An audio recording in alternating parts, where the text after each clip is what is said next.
मैं Satish Maurya skill India 91 YouTube channel पर आप सभी का स्वागत करता हूं। इस वीडियो में हम लोग देखेंगे इलेक्ट्रीशियन सेकेंड ईयर का ट्रेड थ्योरी, जिसमें कि हम पहला चैप्टर पढ़ रहे थे डीसी मोटर।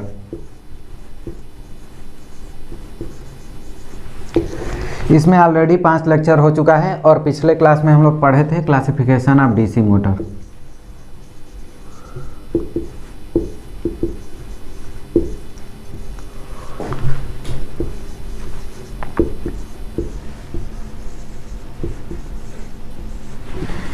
यदि आप ये वीडियो नहीं देखे हैं तो आप इसे जा करके प्लेलिस्ट में ज़रूर देखिए, क्योंकि यदि आप ये नहीं जानते हैं तो आगे हम आपको जो क्लास पढ़ाने जा रहे हैं आज, उसका नाम है डीसी स्टार्टर। तो स्टार्टर में मोटर को ही यूज करेंगे, मतलब स्टार्टर की सहायता से हम मोटर को चलाएंगे। तो जब आप मोटर के बारे में नहीं जानेंगे, मोटर कितने प्रकार के होते हैं, मोटर में क्या क्या चीज़ें होती हैं, सीरीज क्या होता है, शंट क्या होता है, कंपाउंड क्या होता है, तब तक आप इस क्लास को नहीं समझ पाएंगे। तो सबसे पहला काम आप जा करके ये वाला वीडियो देखिए पिछले क्लास का, और फिर उसके बाद इस वीडियो को देखिएगा। देखिए आज का टॉपिक है डीसी मोटर स्टार्टर, या फिर इसको बोल सकते हैं डीसी स्टार्टर।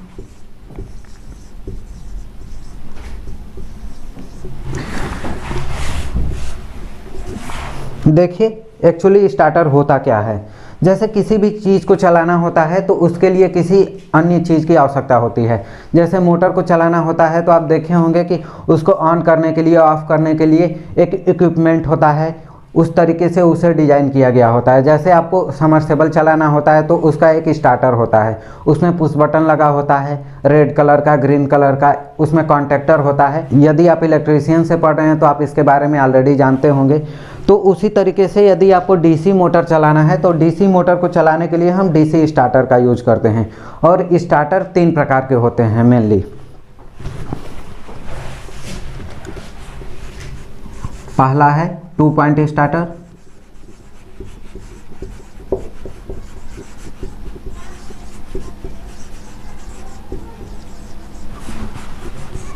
दूसरा है 3 पॉइंट स्टार्टर,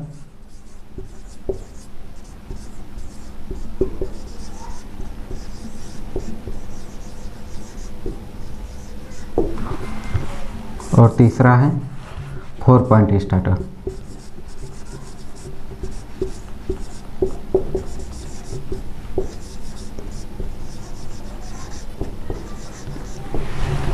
देखिए मेनली 3 पॉइंट और 4 पॉइंट यूज किया जाता है मोटर को चलाने के लिए, लेकिन 2 पॉइंट स्टार्टर भी यूज किया जाता है सीरीज मोटर को चलाने के लिए। जो छोटे मोटर होते हैं 2 HP 3 HP के मोटर, उसको 2 पॉइंट स्टार्टर से भी चला सकते हैं हम। तो इसके लिए 2 पॉइंट स्टार्टर 3 प्रकार के हैं, 2 पॉइंट, 3 पॉइंट और 4 पॉइंट। लेकिन यूजेबल के रूप में देखें तो उसे 3 पॉइंट और 4 पॉइंट ज़्यादा यूज करते हैं। अब स्टार्टर के बारे में हम थोड़ा बहुत जानते हैं बेसिक कि स्टार्टर यूज क्यों करते हैं। देखिए मोटर में मैंने आपको बताया था कि 2 चीज़ें होती हैं, एक फील्ड होता है और एक आर्मेचर होता है। ये नॉर्थ पोल, ये साउथ पोल और ये आर्मेचर। जैसे ही आर्मेचर में सप्लाई देते हैं ब्रश की सहायता से, यहाँ पे डीसी सप्लाई देते हैं,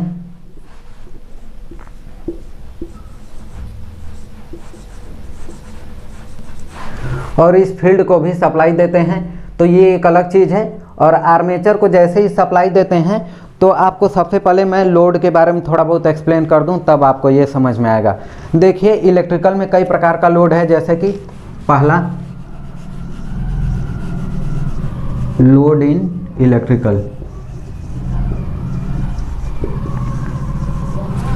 पहला लोड है रजिस्टिव लोड,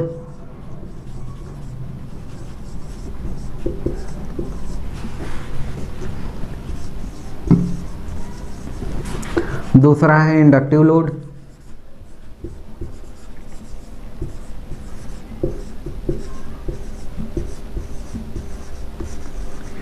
देखिए इसमें होता क्या है।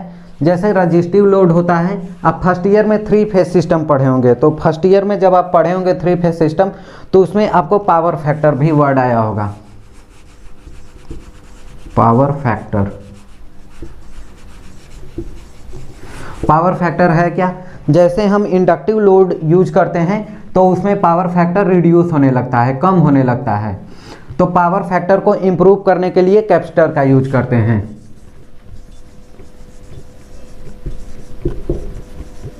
कैपेसिटर, यहाँ पे इंडक्टिव लोड में कैपेसिटर का यूज करते हैं पावर फैक्टर को इम्प्रूव करने के लिए, जबकि रजिस्टिव लोड में ज़्यादा ये कैपेसिटर नहीं यूज किया जाता है। रजिस्टिव लोड में पावर फैक्टर मेंटेन रहता है। देखिए पावर फैक्टर है क्या, पावर फैक्टर से लॉसेस बढ़ जाता है इलेक्ट्रिकल में, तो पावर फैक्टर इंक्रीज कैसे करते हैं, कैपेसिटर लगा करके, और ये पावर फैक्टर डिक्रीज कब होता है, इंडक्टिव लोड की वजह से। और जैसा कि आप जानते हैं कि मोटर इंडक्टिव लोड है। इंडक्टिव लोड होता क्या है, देखिए ये आपका वाइंडिंग है। वाइंडिंग आप जानते हैं कि आर्मेचर में भी वाइंडिंग यूज करते हैं और फील्ड में भी वाइंडिंग यूज करते हैं।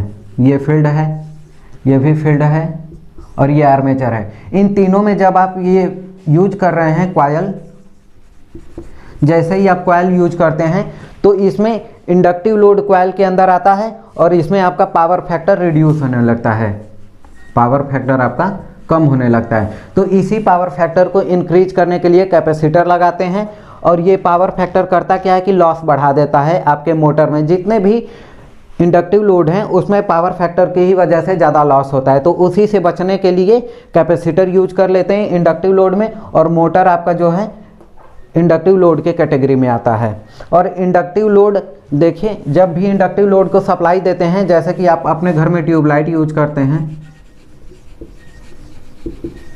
पहले ट्यूबलाइट आता था चोक वाला, तो उस चोक वाले ट्यूबलाइट को जब आप स्टार्ट करते थे तो आप देखते होंगे कि उसमें स्टार्टिंग करंट जो होता है बहुत हाई होता है, क्योंकि जब आप स्टार्ट करेंगे तो जो अन्य बल्ब उसके साथ जुड़े होंगे वो उसमें थोड़ा सा लाइट का कम हो जाता है प्रकाश, तो आपको समझ में आ जाता है कि ये ज़्यादा पावर कंज्यूम कर रहा है। और फिर उसके बाद 1-2 सेकंड के लिए वो आपको देखने को मिलता है, फिर उसके बाद वो मेंटेन हो जाता है, मतलब सब कांस्टेंट जलने लगता है। उसी तरीके से जब आप अपने घर में मोटर यूज करते हैं तो जैसे ही मोटर का पुश बटन ऑन करते हैं वहाँ पे आप देखेंगे कि सब कुछ जो भी आपके घर में लोड होगा, यदि वो ऑन है, ऑन पोजीशन में चल रहा होगा तो उस समय वो थोड़ा सा रिड्यूस हो जाएगा।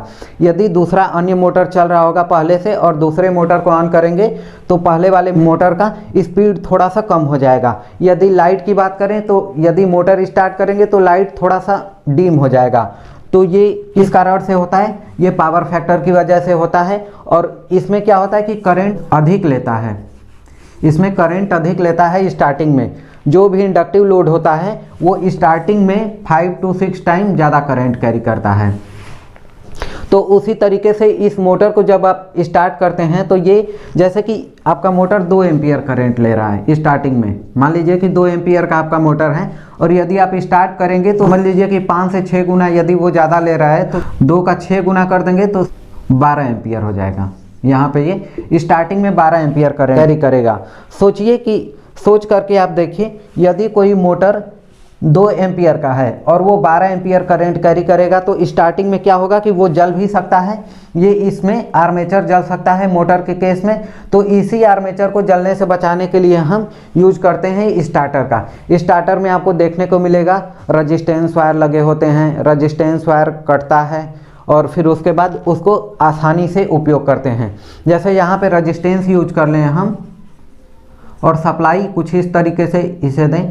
सबसे पहले हाई रजिस्टेंस से स्टार्ट करें, फिर उसके बाद धीरे धीरे आगे बढ़ाएं। रजिस्टेंस जैसे कम होगा इसमें करंट कांस्टेंट रूप से जाएगा, तो इस तरीके से मोटर स्मूथ स्टार्ट होगा, स्मूथ स्टार्ट भी होगा और इसका वाइंडिंग नहीं जलेगा, क्योंकि 12 एम्पियर करंट न लेकर के वो अब कम करंट लेगा रजिस्टेंस की वजह से।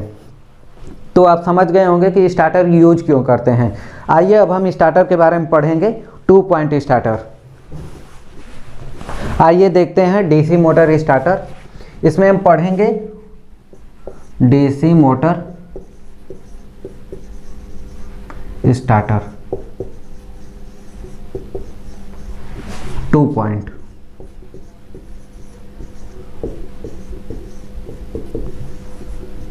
यदि एक दिन में हम आपको तीनों स्टार्टर पढ़ा देंगे तो बहुत ही लंबा हो जाएगा। एक दिन में एक स्टार्टर पढ़ेंगे, स्मूथली पढ़ेंगे, उसके बारे में डीप पढ़ेंगे। डीप पढ़ेंगे तो आपसे कोई रीजन भी पूछेगा उसके बारे में तो आप समझा पाएंगे और स्मूथ तरीके से बोरिंग भी कम होगा क्लास में। देखिए 2 पॉइंट स्टार्टर को बनाते कैसे हैं।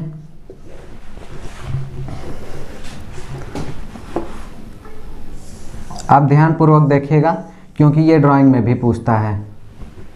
देखिए ये स्प्रिंग है, सबसे पहले सप्लाई देते हैं यहाँ से सप्लाई देंगे पॉजिटिव और यहाँ पे निगेटिव। यहाँ पे ये ICDP स्विच लगाएंगे आप।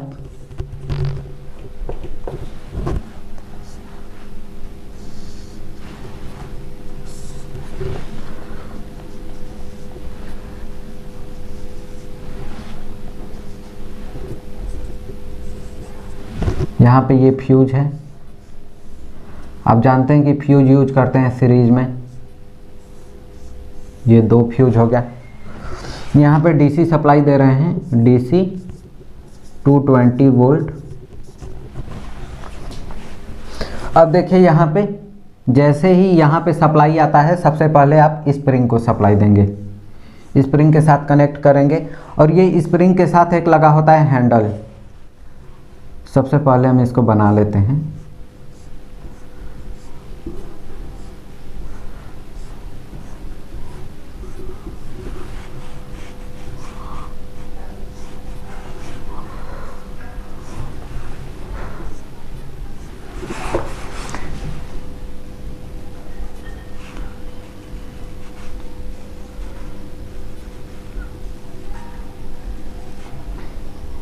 ये रेजिस्टेंस वायर है। देखिए ये रेजिस्टेंस कई होते हैं, जैसे कि एक रेजिस्टेंस नहीं होता है, 2-3 रेजिस्टेंस को सीरीज में यूज करते हैं। देखिए ये एक दूसरे से सीरीज में जुड़ा हुआ है। और यहाँ पे देखिए सबसे पहले मोटर ऑफ होता है, तो ये ऑफ पोजीशन में मोटर को रखेंगे। ये है हैंडल, हैंडल के ऊपर ये होता है आपका आयरन स्ट्रिप जो कि होल्ड करता है कॉइल के साथ। यहाँ पे ये आपको पकड़ने के लिए है, हैंडल को मूव कराने के लिए। इसे बोलते हैं स्टड। स्टड एक्चुअली होता क्या है आपको आगे समझाते हैं। ये देखिए यहाँ पे ये 3-4 स्टड लगे होते हैं, यहीं से कांटेक्ट लगता है।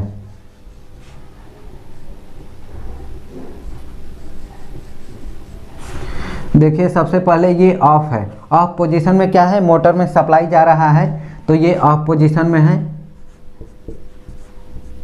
और यहाँ से ये स्टार्टिंग है, ऑन स्टार्टिंग।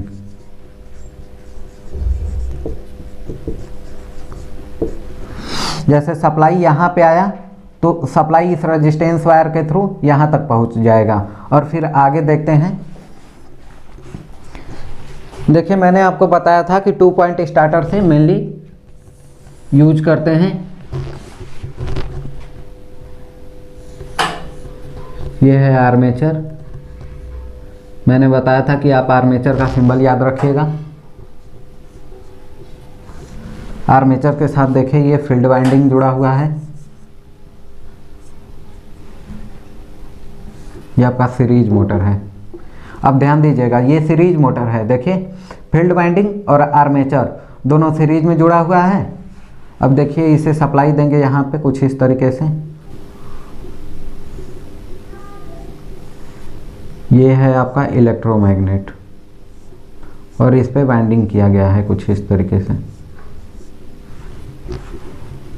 इस वाइंडिंग को यहाँ से दे देते हैं सप्लाई और ये कनेक्ट कर देते हैं यहाँ से। देखिए ये है आपका 2 पॉइंट स्टार्टर। 2 पॉइंट स्टार्टर में देखिए सप्लाई दे रहे हैं पॉजिटिव और निगेटिव डीसी सप्लाई। यहाँ पे ICDP लगा हुआ है।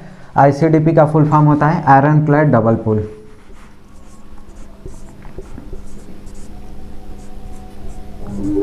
आयरन क्लैड डबल पुल।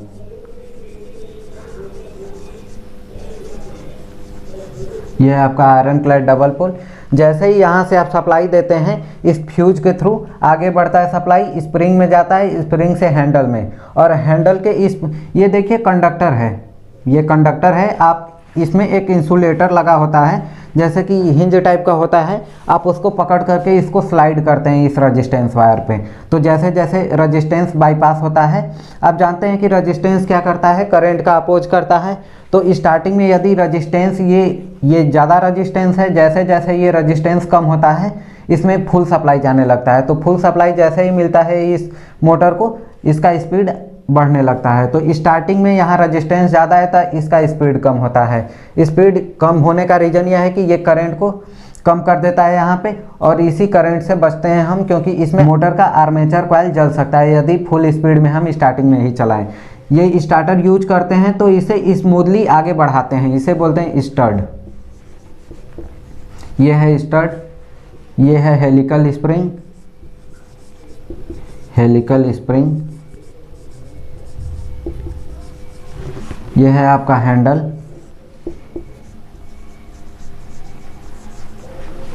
स्टड हो गया। ये इलेक्ट्रोमैग्नेट,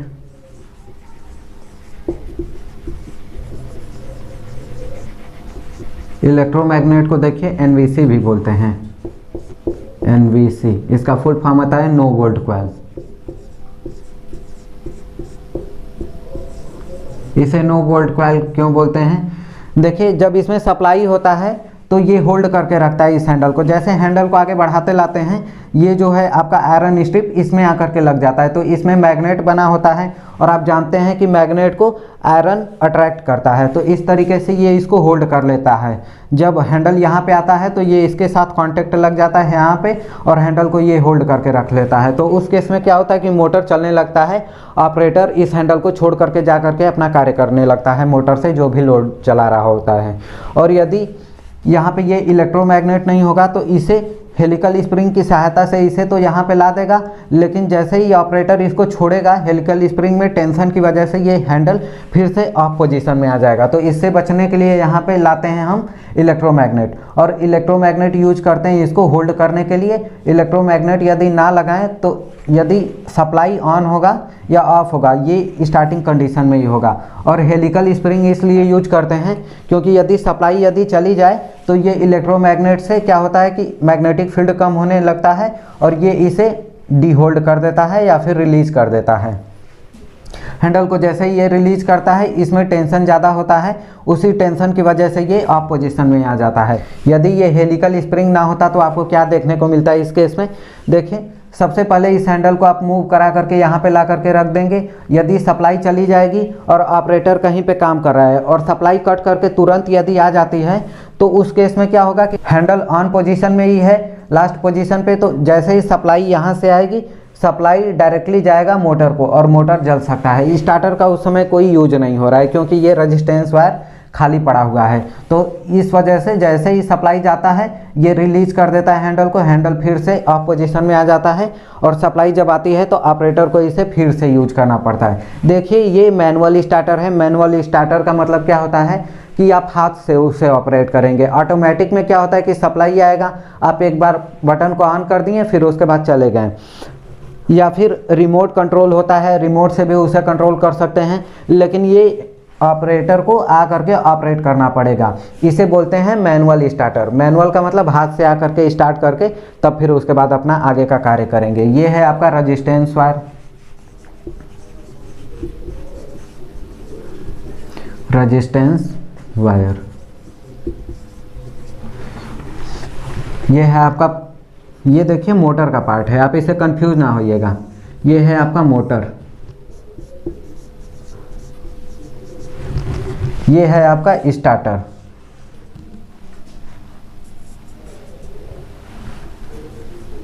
ये वाला पार्ट जो आप देख रहे हैं ये स्टार्टर का पार्ट है। यदि आपको स्टार्टर बनाने को बोलेगा तो आप ये भी बना सकते हैं। यदि आप ये वाला पार्ट बनाते हैं मोटर का तो इसका मतलब कि आप स्किल्ड हैं, आप इसके बारे में ज़्यादा कुछ जानते हैं, आप बना सकते हैं प्रॉपरली। तो ये है field winding, field winding. Field winding में यदि आपको दिखाना है सीरीज को, तो सीरीज को मैंने बताया था कि D1 और D2 दिखाते हैं। आर्मेचर को दिखाते हैं A1 और A2 से। यह है आपका आर्मेचर। यदि इसे जनरल में बोलें तो मोटर बोल सकते हैं, लेकिन ये सीरीज मोटर है, सीरीज मोटर। तो देखिए सीरीज मोटर को यूज करते हैं 2 पॉइंट स्टार्टर के साथ, और यहाँ पे ये आपको ICDP जो है ये सेफ्टी डिवाइस है। जैसे ही मोटर में ओवर करंट होता है तो कहीं पे भी ओवर करंट से बचने के लिए आप यूज करते हैं फ्यूज का। ये है फ्यूज। फ्यूज में ये जो एलिमेंट लगा हुआ है इन दोनों के बीच में कांटेक्ट में, यदि ज़्यादा करंट ये स्टार्टर कैरी करता है या फिर मोटर में कोई खराबी आ जाता है तो उस केस में मोटर ज़्यादा करंट कैरी करने लगता है और उसकी वजह से ये एलिमेंट ब्लो हो जाता है। आप जानते हैं कि किसी कंडक्टर में एक नियत करंट से अधिक करंट जाता है तो उस केस में कंडक्टर ब्लो हो जाता है, वहाँ पे वो मेल्ट हो जाता है, तो यहाँ से सप्लाई कट हो जाएगा और ये स्टार्टर बंद हो जाएगा। तो उसी सेफ्टी के लिए आप ओवर करंट से बचने के लिए आप यूज करते हैं फ्यूज का। यहाँ से सप्लाई दे रहे हैं, ये स्टड है। यदि आपको कोई पार्ट छूटा हुआ दिखेगा या फिर आपको नहीं समझ में आएगा तो आप कमेंट बॉक्स में हमें ज़रूर बताइएगा। हमें तो लगता है कि ये कंप्लीट हो गया है। आइए इसके बारे में थोड़ा सा और समझा देते हैं आपको। देखिए सप्लाई सबसे पहले यहाँ से जाता है, पॉजिटिव उठाते हैं एक टर्मिनल, देखिए हेलिकल स्प्रिंग को, हेलिकल स्प्रिंग से इस हैंडल को जाता है, हैंडल से अलग अलग स्टड पे जाता है। पहले स्टड पे जाता है तो क्या होता है कि सबसे ज़्यादा रजिस्टेंस होता है, हाई रजिस्टेंस होता है और हाई रजिस्टेंस की वजह से कम करंट जाता है इस मोटर में, तो इस केस में मोटर स्लो स्टार्ट होता है, स्लो पेस में। और जैसे जैसे आगे इस हैंडल को बढ़ाते हैं स्टड रिड्यूस होता है, तो यहाँ पे देखिए रजिस्टेंस कम हो रहा है। रजिस्टेंस जैसे कट होता है, बाईपास होता है, तो इसमें ज़्यादा करंट जाता है और मोटर अपने फुल स्पीड में चलने लगता है। तो इसी तरीके से मोटर का उपयोग करते हैं स्टार्टर के साथ। यदि आप स्टार्टर नहीं यूज करेंगे तो उस समय में आपका मोटर जल सकता है और इसी सावधानियों से बचने के लिए हम स्टार्टर का यूज करते हैं। आगे हम लोग देखेंगे 3 पॉइंट स्टार्टर और 4 पॉइंट स्टार्टर। आपको आगे का जो लेक्चर होगा उसमें स्टार्टर पढ़ेंगे और स्टार्टर पढ़ने के बाद हम लोग मोटर के कैरेक्टरिस्टिक्स के भी बारे में स्टडी करेंगे। देखिए अभी एग्ज़ाम चला है सेकेंड ईयर वाले बच्चों का, 2019-21 सेशन के जो भी बच्चे हैं, 2020 और 2022 के जो फर्स्ट ईयर के 2 ईयर ट्रेड वाले थे उनको तो प्रमोट कर दिया गया है, वो हंसी खुशी से अपना घूम खा पी रहे हैं। लेकिन सेकेंड ईयर के जो बच्चे हैं 2019-21 वाले, उनका अभी CBT एग्ज़ाम चल रहा है। तो उनके लिए एक मैसेज है कि स्किल इंडिया 91 आपको न्यूज़ भी देता है, छोटी बड़ी अपडेट जो कि DGT के द्वारा, NCVT के द्वारा, SCVT के द्वारा जारी किया जाता है या फिर किसी डायरेक्टर के द्वारा आता है पब्लिक न्यूज़ बच्चों के लिए, तो वो कन्वे किया जाता है आप लोगों को। और दूसरा चीज़, यदि एग्ज़ाम से रिलेटेड एडमिट कार्ड हो या फिर आपको कहीं अवेयर करना हो, आपको पोर्टल पे कोई चीज़ अपडेट करना हो, तो वो स्किल इंडिया आपको वहाँ पे भी अवेयर करता है। और एग्ज़ाम से रिलेटेड भी आप जानते हैं कि हम लोग एग्ज़ाम ओरिएंटेड चीज़ों को भी पढ़ाते हैं और साथ ही साथ ये सिलेबस भी कवर करते हैं। तो CBT एग्ज़ाम चल रहा है अभी इन 2 साल वाले बच्चों का। तो यहाँ पे CBT एग्ज़ाम में देखिए आपका ट्रेड थ्योरी होता है, ट्रेड थियरी, एम्प्लॉयबिलिटी स्किल,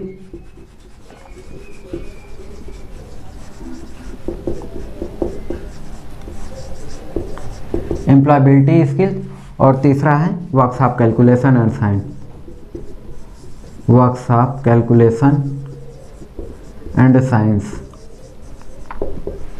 यहाँ पे देखिए ये 3 सब्जेक्ट का आपका पेपर होने जा रहा है। थियरी का एक दिन हो रहा है, एम्प्लॉयबिलिटी स्किल और वर्कशॉप का दूसरे दिन हो रहा है। तो आप इसके तैयारी के लिए कहीं और भटकने की ज़रूरत नहीं है। स्किल इंडिया आप समझ लीजिए कि ITI के क्षेत्र में आपको इतना नॉलेज देता है, आप समझ नहीं पाएंगे कि इतना कंटेंट आपको कम समय में कैसे मिल गया। हम लोग रोज़ 2 वीडियो 3 वीडियो अपलोड करते हैं इसी होप में कि आप लोग पढ़ें। हमें इससे बहुत कुछ ज़्यादा बेनिफिट नहीं होता है, आप लोगों के लिए ही हम लोग YouTube पे आए हैं। आप जानते हैं कि हर क्षेत्र में लोग अच्छा कर रहे हैं। ITI के क्षेत्र में हम लोग देख रहे थे कि काफ़ी बच्चे जैसे ऑनलाइन पढ़ लेते हैं, तो ऑनलाइन फैसिलिटी ITI वालों को नहीं मिल पाता था, अवेयरनेस कम था। आप देखें तो बच्चों का एग्ज़ाम छूट जाता था, वो लोग पढ़ नहीं पाते थे। जो बच्चे प्राइवेट से कर रहे हैं, तो प्राइवेट वाले बच्चे क्या करते हैं कि अदर वर्क भी करते हैं और साथ ही साथ अपना सोचते हैं कि किसी तरीके से पढ़ लें, तो वो बच्चे पास नहीं कर पाते थे। फॉर्म तो फिलअप कर देते थे लेकिन पास नहीं हो पाते थे। तो उन्हीं सभी चीज़ों को देखते हुए ये हम लोग निर्णय लिए हैं कि आप लोगों को ये सब कुछ पढ़ाया जाएगा। ट्रेड थ्योरी का देखिए निमी का क्वेश्चन पूछा जा रहा है CBT एग्जाम में। विकास सर के द्वारा बहुत ही बेहतरीन तरीके से वीडियो बनाया गया है और एक एक क्वेश्चन बहुत ही अच्छे तरीके से समझाया गया है, आपको थोड़ा भी कन्फ्यूजन नहीं होगा। विकास सर आप जानते ही हैं कि काफ़ी अच्छे टीचर रहे हैं और वो फिजिकली क्लास भी चलाते हैं। वो YouTube के साथ साथ बच्चों को सामने से भी पढ़ाते हैं क्लासेस में। आप हमारे वर्कशॉप में तो देखे ही होंगे, आप वीडियो को देखेंगे, प्लेलिस्ट में जाकर के विजिट करेंगे तो आप हमारे बारे में बहुत कुछ जान पाएंगे। हम लोग चंदौली से हैं और चंदौली क्षेत्र में आप जाकर के किसी से भी पूछेंगे तो चंदौली में एक अकेला ITI कॉलेज है, गवर्नमेंट ITI चंदौली, तो वहाँ पे आपको हम लोगों के बारे में कोई भी बच्चा बता सकता है। तो देखिए, एम्प्लॉयबिलिटी स्किल हो, वर्कशॉप कैलकुलेशन हो या ट्रेड थ्योरी, इन तीनों सब्जेक्ट की कंप्लीट क्लासेस अवेलेबल हैं स्किल इंडिया 91 पे। तो आप जाकर के चैनल को विजिट करिए और वहाँ से इन सभी सब्जेक्ट को रट डालिए। एक एक क्वेश्चन कराया गया है और वो भी ट्रिक के साथ, आपको रीजन बताते हुए। आपको रटना नहीं है। पहला चीज़, अन्य चैनल पे आप पढ़ते हैं तो कुछ क्वेश्चन कराते हैं, कुछ छोड़ देते हैं, वो रीजन भी नहीं बताते हैं। तो यहाँ पे ये कार्य नहीं है कि आधा अधूरा पढ़ाना, फिर उसके बाद आपको टेस्ट सीरीज ज्वाइन कराना, ये ले लो वो ले लो, कंफ्यूज करना, ये सब नहीं है। सिंपल सी बात है, हम जो आपको कंटेंट दे रहे हैं बेस्ट दे रहे हैं। और इस क्षेत्र में आने वाले समय में, अभी तो हमारे पास व्यूअर्स कम हैं, थोड़े सब्सक्राइबर्स कम हैं, हम लोग स्टार्ट किए हैं तो अभी स्टार्टिंग फेज़ में सभी को ये सब सामना करना पड़ता है। लेकिन आने वाले समय में डेफिनेटली आप देखेंगे कि स्किल इंडिया टॉप पे होगा, क्योंकि हम लोग उस तरीके से मेहनत कर रहे हैं और मेहनत करने वाले कभी पीछे नहीं होते हैं, आप जानते हैं। तो इसी तरीके से आप हम लोगों का साथ दीजिए। चैनल पे नए हैं तो सब्सक्राइब कर लीजिए, ज़्यादा से ज़्यादा बच्चों को मोटिवेट करिए कि आप लोग देखें। देखिए, कुछ बच्चे तो अभाव में रह जाते हैं, उन्हें पता नहीं चल पाता है कि स्किल इंडिया आखिर है क्या, वो कराता क्या है। तो इस तरीके से आप स्किल इंडिया के बारे में अपने अन्य दोस्तों को बताएं, लिंक शेयर कर दें उनको, और फिर बताएं कि वहाँ पे क्लासेस भी चलता है, आपको न्यूज़ भी दिया जाता है और भी सारी चीज़ें हैं, प्रैक्टिकल कराया जाता है। आप किसी भी चैनल पे नहीं देखेंगे कि वर्कशॉप में आपको प्रैक्टिकल दिखाया गया हो, लेकिन स्किल इंडिया आपको ये सब सर्विस प्रोवाइड करता है। सर्विस क्या, ये नॉलेज की चीज़ें हैं, तो नॉलेज की चीज़ों को हम यदि देखें बिजनेस के पर्पज़ से तो नहीं चल पाएगा। ये एक बिजनेस नहीं होना चाहिए, ये कॉन्सेप्ट होना चाहिए कि बच्चों को प्रमोट करना है, पढ़ाना है, लिखाना है। आजकल के बच्चों की मेंटालिटी हो गई है कि वो ITI किए हैं तो कुछ नहीं कर सकते हैं। नहीं भाई, ऐसा कुछ नहीं है। आप निश्चिंत होकर के ज्ञान तो सबसे पहले बटोर लीजिए। ज्ञान रहेगा तभी तो आप इंडस्ट्री में जाएंगे, वर्क करेंगे, सामने वाले को अपना नॉलेज दिखाएंगे, तब तो आपको सिलेक्ट करेगा। यदि आपके पास नॉलेज ही नहीं होगा तो आपको किस बात की पैसे देगा वो। तो इस तरीके से आप नॉलेज को एक्सपेंड करिए, पढ़िए लिखिए अच्छे से, और इस तरीके से आप डेवलप भी करेंगे। और आने वाले समय में आप खुद कहेंगे स्किल इंडिया एक ऐसा चैनल है जहाँ पे कि सब कुछ प्रोवाइड किया जा रहा है। और अपकमिंग क्लासेस के बारे में बता दें, हम लोग इलेक्ट्रीशियन तो पढ़ा ही रहे हैं, साथ ही साथ अब कोपा, वेल्डर और इस तरीके के CHNM की क्लासेस भी अब आपको देखने को मिलेगा जल्द ही। हम लोग प्रयास कर रहे हैं, यदि टीचर मिलते हैं तो जल्द ही आप लोगों को वो सभी क्लासेस मिलेगा। वीडियो को लास्ट तक देखने के लिए धन्यवाद, और इसी तरीके से आप शेयर करते रहिए वीडियो को और चैनल पे बने रहिए।